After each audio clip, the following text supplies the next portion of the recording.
This mass exodus is really getting a lot of people attention because I feel like people are now choosing freedom. More than 5,000 teachers in the state of Florida have called it quits just as the school year began roughly 2 months ago.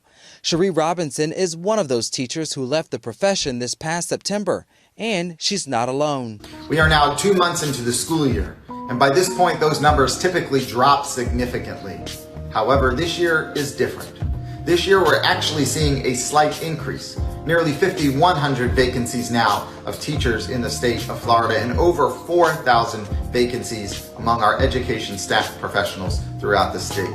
Andrew Spar, president of the Florida Education Association, went on to TikTok 3 weeks ago sounding the alarm on an increasing teacher shortage. When you get your classroom, it is nothing like what they taught you, because in each county, they have different initiatives and different things they just want to push. 33-year-old Robinson taught second and third graders during her 7 years in the classroom in Jacksonville, Florida. Many of her students came from underserved communities, so things like instability at home, food insecurity, domestic violence, and poverty were added burdens the teacher had to help their students navigate while teaching a curriculum that only intensified with each passing month. This isn't just teaching. I'm not teaching y'all how to add and subtract and how to read. Like, it's more to it than that. And then from administration, the initiatives that they're driving, it just doesn't align with what I was seeing. Robinson says policies created at the district and school board levels trickled down into the classroom, adding more stress on teachers and students alike. For example, Robinson noted her school wanted to add 6 extra minutes of class times in the mornings to boost instruction. But Robinson says that only reduced breakfast time for kids. The constant training sessions signifying more things teachers had to incorporate into their daily lessons eventually took a toll. We're exhausted. So are the parents. They don't have the necessary tools. They're not a part of the PTA. They don't know what's going on. They don't own the homes in their community, so they can't, they don't really have a say in what happens in their schools.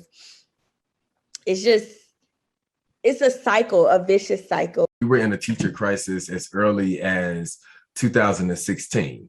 And so this is not anything new. School districts have known for a while that teachers are overwhelmed, they're overworked. It's not just teachers, it's counselors. It's bus drivers, it's cafeteria workers. Jason Allen is a veteran educator who works at a charter school in Atlanta, Georgia. Like Robinson, he points to school district administrators failing to address critical issues, from giving teachers a say in policy decisions to paying teachers more and providing adequate resources to make teaching more effective. Which is having that support of counselors, social workers, para-educators, and also those wraparound services that makes our work more effective and it makes it easier. While it's unclear exactly how many teachers have quit nationwide at this time, both Allen and Robinson agree it can be outright damaging to Black communities. A Rand Corporation survey conducted earlier this year found that 1 in 4 teachers considered leaving the job, and Black teachers in particular were thinking about leaving. Success rate for our community is based on those kids seeing us represented in their classrooms and in their schools. According to the National Center for Educational Statistics, only 7% of teachers in the U.S. are Black. A 2018 study from Johns Hopkins University found that Black students who have one Black teacher are more likely to go to college. The study also says having at least one Black teacher in elementary school reduced the chances of dropping out of school by 29% among low-income Black students and by 39% for very low-income Black boys. This is why representation is so important, and not just having a Black face standing in front of children or, whatever ethnicity. It needs to be people who are intentional about making sure that they can do the work of improving schools. In Atlanta Public Schools, Chief Human Resources Officer Sky Duckett says they've managed to weather the storm of a teacher shortage so far amid the pandemic.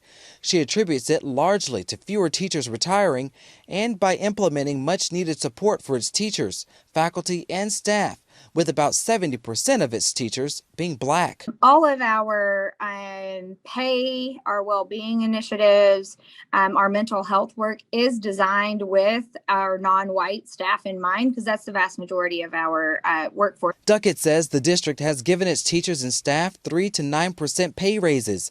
More social workers and psychologists have been brought on for students in addition to mental health professionals for teachers and staff. Special education and high poverty schools all received stipends on top of the pay raise. So employees working in what may arguably be some of our hardest work settings are getting extra bumps in their pay this year. And also teachers working in special education are getting stipends this year in addition to the regular pay raises. For the teachers leaving, where are they going? Some are retiring, others are leaving the field altogether. As for Robinson, she's still figuring out what her next move will be, but noted entrepreneurship is a popular topic among educators. And I say all the time, if you can run a classroom, you can run a business, because it's just that many moving parts. Reporting for Atlanta Black Star, I'm Cavante Smalls.